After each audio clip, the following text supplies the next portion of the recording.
Yo famille, j'espère que vous allez bien. Bienvenue chez MVP Foot. Nous allons faire un avant-match des éléphants. Le Burundi contre Côte d'Ivoire. Voilà, ça va se jouer tout à l'heure dans exactement 3 heures de temps.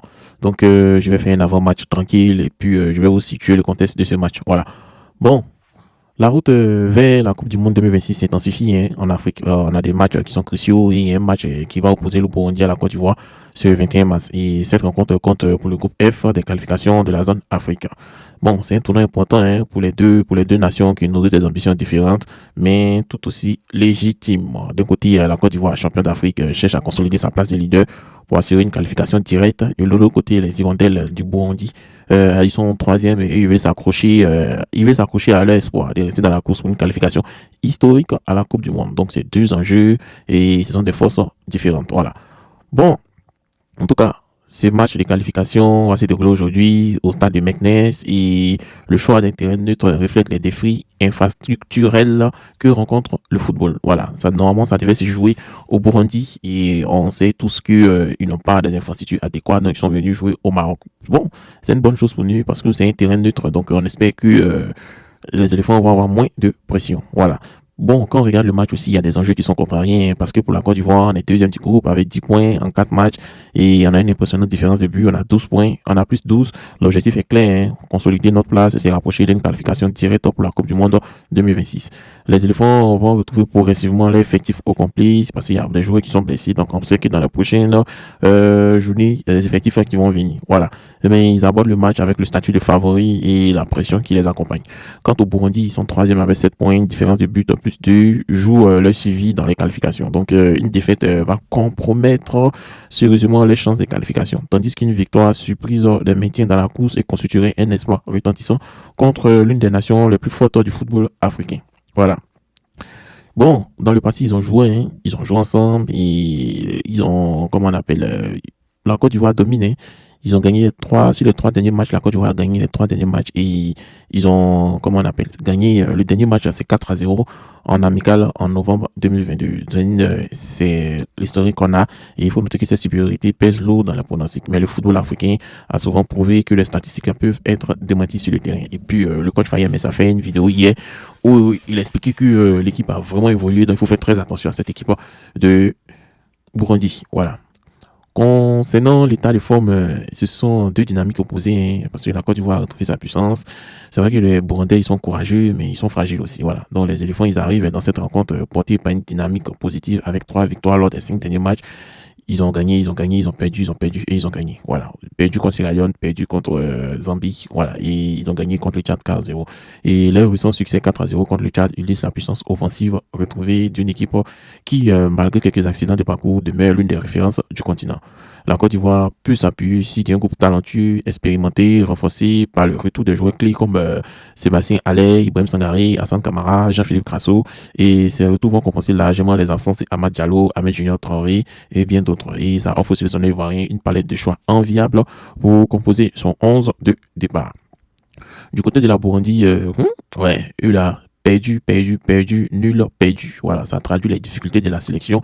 Même s'ils sont courageux, mais c'est limité. Une seule victoire même pas de victoire, même un match nul lors des 5 dernières rencontres, c'est une statistique qui est vraiment inquiétante. Voilà, c'est vraiment inquiétante et ça peut nuancer par la capacité remarquable à trouver le chemin du filet. Voilà, ils ont marqué moins de buts et lors des 9 dernières rencontres et ça suppose qu'ils seront plus optés pour la défense et un match nul va les arranger. Voilà, mais il faut noter aussi qu'il y a le retour les joueurs, il y a un qui s'appelle Patrick Bizoza et Marco Weymans qui ont renforcé le groupe et même s'ils sont inexpérimentés à ce type de compétition, mais malgré cela, ils ont renforcé le groupe. Voilà. Donc, les Hirondelles misent sur leur enthousiasme, leur détermination et aussi leur agilité pour compenser le déficit et faire la surprise. Voilà. Concernant la composition probable, bon, je dirais que le Burundi, eux, ils ont les traditionnels 4-4-2, hein. On couvre Ziza, Wimans, Dashimi, Zabouima, Dawigira, Lingola. Excusez-moi si je maîtrise pas les noms. Mzanga, Bigirama, Bizoza, Nyongabire, Mvuka. Ça, c'est les Burundais. J'espère qu'il n'y a pas un qui va nous faire peur. Et bien, l'organisation des 4-4-2 classiques reflète la volonté de densifier le milieu de terrain tout en conservant 2 attaquants capables de saisir la moindre opportunité. Donc, l'équilibre défensif va se reposer largement sur la capacité du double pivot Msanga, Bigirimana et de contenir les assauts des Ivoiriens. Maintenant, concernant la Côte d'Ivoire, on va opter pour le 4-3-3. Voilà, moi je vois Fofana, Sengo, Agbadou, Ndika, Hassan Kamara, Ibrahim Sangaré, Franck Kessie, Jean-Philippe Gbamé, Nicolas Pepe, Sébastien Haller et Simon Atengra. Il faut noter que ce dispositif de 4-3, ça montre vraiment les ambitions offensives d'une équipe qui peut s'appuyer sur un milieu de terrain de classe mondiale. Sangaré, Kessie et Gbamé, et aussi un trio d'attaquants redoutables qui est composé de Nicolas Pepe, Sébastien Haller et Simon Atengra. Et il faut noter aussi que cette composition va allier puissance et technique, vitesse aussi, et ça va constituer un défi majeur pour n'importe quelle défense de contenir tous ces trois attaquants et ces deux milieux qui auront à vocation offensive, c'est-à-dire Ibrahim Sangaré et Franck Kessie. Voilà.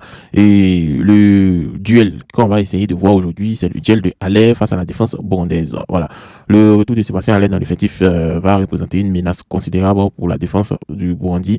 L'attaquant de, comment on appelle, Utrecht, autant pour moi, dont la carrière a été marquée par une lutte courageuse contre la maladie, va retrouver progressivement son meilleur niveau, sa puissance physique, sa technique, son sens du but, et ça va faire de lui le danger numéro 1 des éléphants devant les défenseurs centraux burundais, Nyashi Dime et Nza Byumva. Voilà, ce sont les défenseurs qui vont se charger de Sébastien Haller. Donc, Haller va devoir livrer un match et aussi eux vont devoir livrer le match de leur vie pour vraiment contenir notre avant-centre star. Concernant l'analyse tactique, on a deux philosophies qui sont vraiment différentes. Hein. Voilà.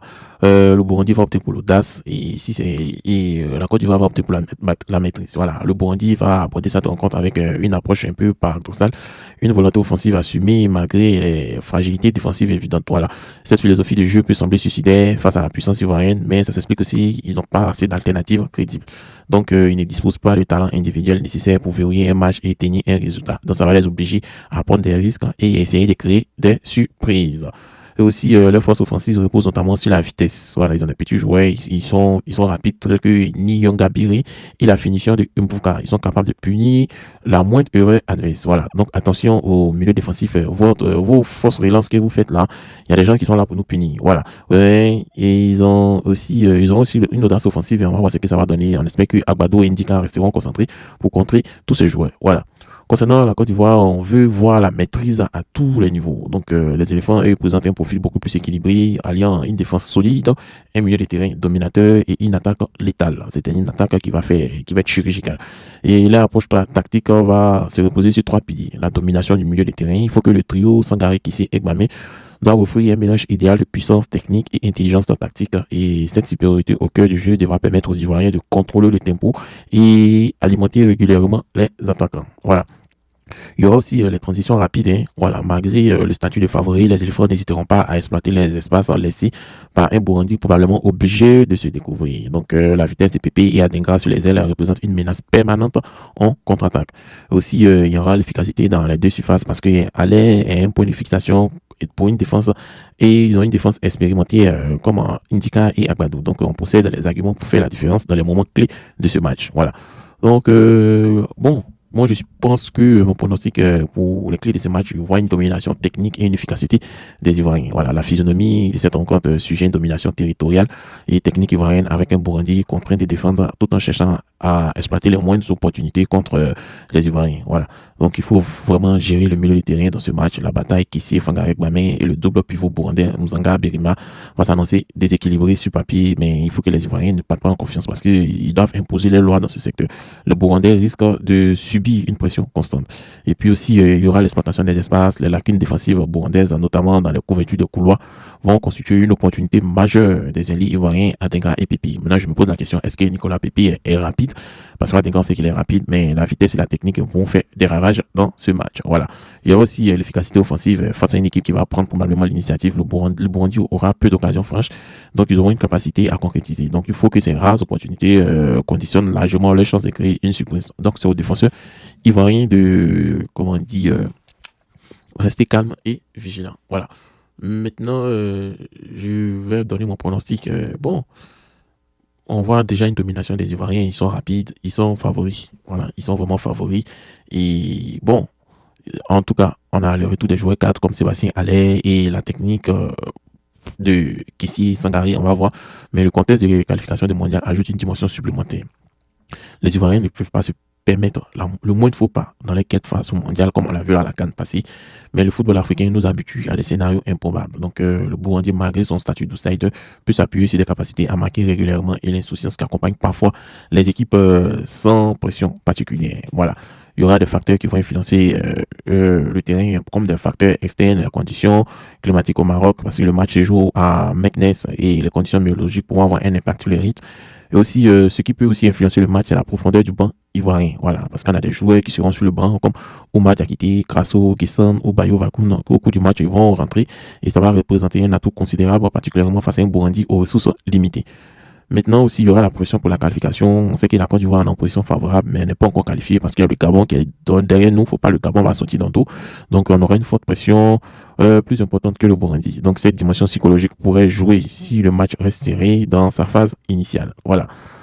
Bon, mon pronostic, c'est, j'ai dit qu'il serait une victoire logique pour la Côte d'Ivoire, mais le match reste ouvert. Donc, je vois un score de 3-0 et je vois des buts de Sébastien Haller. Donc, son retour en sélection va être important et que peut-être c'est lui qui va être homme du match.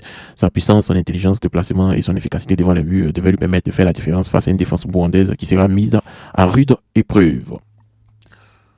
Bon, mon point de vue sur ça, c'est que en tant qu'observateur, je ne peux qu'admirer le courage et la détermination du Burundi, hein, nation modeste du football qui tente de se frayer un chemin parmi les géants du continent. Leur parcours jusqu'ici, avec 7 points en 4 matchs, témoigne une progression réelle d'une ambition légitime de gravir les échelons du football international. Mais, le réalisme impose de reconnaître l'écart considérable qui sépare les Hirondelles et les Ivoiriens. Voilà, la Côte d'Ivoire a un vivier impressionnant des talents évoluant dans les meilleurs championnats européens qui représentent l'élite du football africain et aussi un modèle de développement des nations du football comme le Burundi. Donc, ce match va montrer parfaitement la beauté et la cruauté du football. D'un côté, l'espoir du petit poussé de créer l'exploit du siècle. De l'autre côté, la marche inexorable d'une grande nation vers son objectif qu'elle considère comme un minimum la qualification pour la Coupe du Monde. Bon, les deux, il y a des pour, il y a des contre, des deux perspectives. Il y a supériorité technique, physique évidente. Il y aura un fossé des talents individuels entre les deux équipes. L'expérience internationale aussi va être déterminante. Les Ivoiriens, ils sont habitués aux grandes compétitions, ils devront mieux gérer la pression. Et aussi, ils auront une profondeur de banc sans comparer à ceux du Burundi. Donc, la capacité à entrer des joueurs de qualité en cours du match représente un avantage considérable. On l'a tous vu durant la CAN, ce qui ça donne. Voilà. Aussi, la Côte d'Ivoire est une dynamique positive. 3 victoires sur les 5 derniers matchs et ils ont fait une victoire 4-0 lors des derniers matchs contre le Tchad. Ils arrivent en confiance et à le retour de joueurs cadres comme la réintégration de Alain Sangaré, Hassan Kamara, Gbamé et bien d'autres dans l'effectif ivoirien. Bon, il peut y avoir la pression du favori et ce qui peut paralyser les meilleures équipes. Voilà. Aussi, si le Burundi est efficace aussi devant le but, ça va vraiment nous créer des problèmes. Et puis aussi, le Burundi vient à la tête qui n'ont rien à perdre. Voilà. Donc, comme ils n'ont rien à perdre, ils sont libérés de toute pression. Ils peuvent aborder le match avec une liberté d'esprit potentiellement déstabilisante. On a le retour de Bizoza, Wiman, ces deux joueurs qui vont renforcer l'équipe en besoin et cette équipe a besoin vraiment de toutes les forces. Voilà. Il y aura aussi les aléas, peut-être aussi s'il pleut fortement, ça peut impacter nos résultats. Donc, à la veille de ce match de qualification, tous sommes réunis pour une victoire logique sans effort de la Côte d'Ivoire, mais les éléphants disposent d'armes pour s'imposer. Voilà, ils ont des supériorités techniques, physiques, mais ils devront se méfier d'une équipe burundaise qui n'a rien à perdre et qui a la capacité à marquer contre n'importe quel adversaire. Donc, au-delà d'un simple résultat sportif, cette rencontre va montrer la richesse et la diversité du football ivoirien où cohabitent les grandes nations établies et en sélection et aussi des sélections en développement. Qu'importe l'issue de ce match, elle va contribuer à l'histoire commune des deux pays. Bon, mon cher. Donc, c'est ça. Victoire des éléphants 3-0. Ça, c'est mon pronostic. Et vous, quel est votre pronostic?